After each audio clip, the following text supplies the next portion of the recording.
আমাদের অনেকের ধারণা যে ঢাকা কলেজে হয়তো ছেলে মেয়ে একসাথে পড়াশোনা করে, আসলে ঢাকা কলেজে ছেলে মেয়ে একসাথে পড়াশোনা করে না। আমার পেছন সাইডে হচ্ছে ঢাকা কলেজের হল, আর এই পাশটায় হচ্ছে এটা ঢাকা কলেজের পুকুর। যাও যাও যাও, ওদিকে যাও।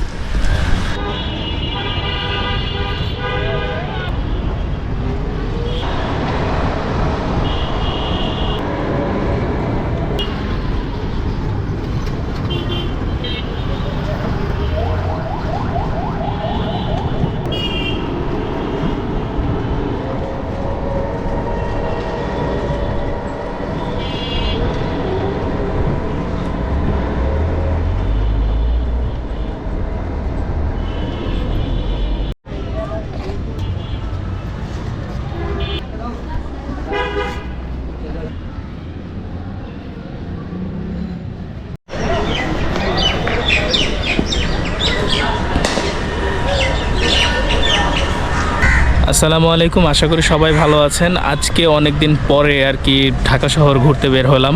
জরুরি একটা কাজ ছিল, তো সেই কাজের সুবাদেই ভাবলাম যে একটু ঘোরাফেরা করে নেই। তো যেখানে কাজে আসছিলাম এই আশেপাশে হচ্ছে ঢাকা কলেজ, তারপরে হচ্ছে Eden college, new market, Nilkhet, তারপরে আরও অনেক ভালো শপিং করার মতো চিপ রেটের মার্কেটগুলো আছে। তো যদি সম্ভব হয় যাওয়ার সময় তাহলে আমি আপনাদেরকে দেখাবো। আর আজকে মঙ্গলবার, এখানে আর কি এই নিউ মার্কেট এরিয়ার মঙ্গলবারে বন্ধ থাকে। তো যাই হোক, আমি এখন আছি হচ্ছে ঐতিহ্যবাহী ঢাকা কলেজে, যেটা অনেক পুরনো একটা কলেজ। আমাদের অনেকের ধারণা যে ঢাকা কলেজে হয়তো ছেলে মেয়ে একসাথে পড়াশোনা করে, আসলে ঢাকা কলেজে ছেলে মেয়ে একসাথে পড়াশোনা করে না। এটা বয়েজ, এটা শুধু ছেলেদের কলেজ। আর মেয়েদের কলেজ বলতে হচ্ছে বদরুন্নেসা আছে, তারপরে ইডেন কলেজ আছে, এগুলো হচ্ছে মেয়েদের। ইউনিভার্সিটি পর্যন্ত যত ধরনের অনার্স মাস্টার্স যত ডিগ্রি আছে এগুলো থেকে নেওয়া যায়। কলেজ বলতেই যে শুধু এইচএসসি মানে ইন্টার পর্যন্ত এমন না, honours master, BSc, MSc, BA, MA সবই আছে এখানে, সব ধরনেরই সাবজেক্ট আছে। আর এগুলো এখন পর্যন্ত 7 কলেজ অধিভুক্ত। আমার পেছন সাইডে হচ্ছে ঢাকা কলেজের হল, আর এই পাশটায় হচ্ছে এটা ঢাকা কলেজের পুকুর, এখানে সব স্টুডেন্টরা গোসল করে। আর ওই পাশটায় হচ্ছে ঢাকা কলেজের মসজিদ, আর ওইখানে খেলার মাঠ, সবাই খেলাধুলা করছে। আজকে মনে হয় অবসর পরীক্ষা টরীক্ষা নাই, ছুটির দিন, পুরাই আনন্দে আছে সবাই। আমার ছেলেদের কলেজের মধ্যে এই ঢাকা কলেজটা খুবই ভালো লাগে। দেখেন চতুর্দিকে প্রাকৃতিক সৌন্দর্যে ভরা, কত পুরনো পুরনো গাছ, অনেক সুন্দর একটা পরিবেশ। কত বড় বড় ডাব গাছ, অনেক পুরনো, মানে যেদিকেই তাকাবেন শুধু গাছ আর গাছ।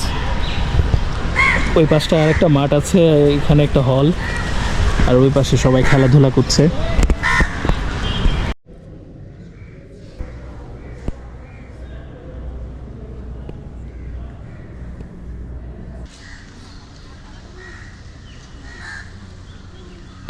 এই পাশটায় দেখতে পাচ্ছেন, এই সাইডে চতুর্দিক দিয়ে হল,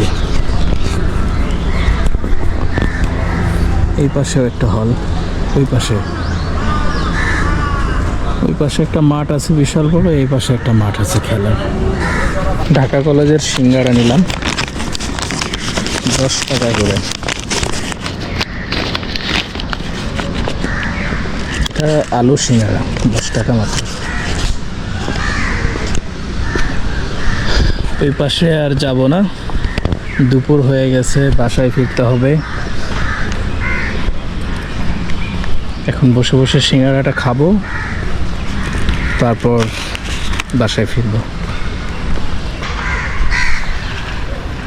কার জন্য অপেক্ষা করো তুমি? হ্যাঁ, যাও যাও যাও, ওদিকে যাও। একটু আগে রুটি খাইয়েছি, আমার হাতে সিঙ্গারা না, ওটা দেখে আর কি ঘ্রাণ পেয়ে গেছে, এর জন্য কাছে আসছে বেশি। এটাই দাঁড়িয়ে আছে, কানগুলো দেখেন কি সুন্দর, শান বাঁধাই করা পুকুর ঘাট।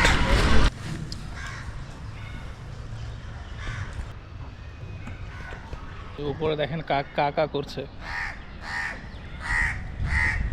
জাস্ট ভিউটা দেখেন আপনারা কি সুন্দর।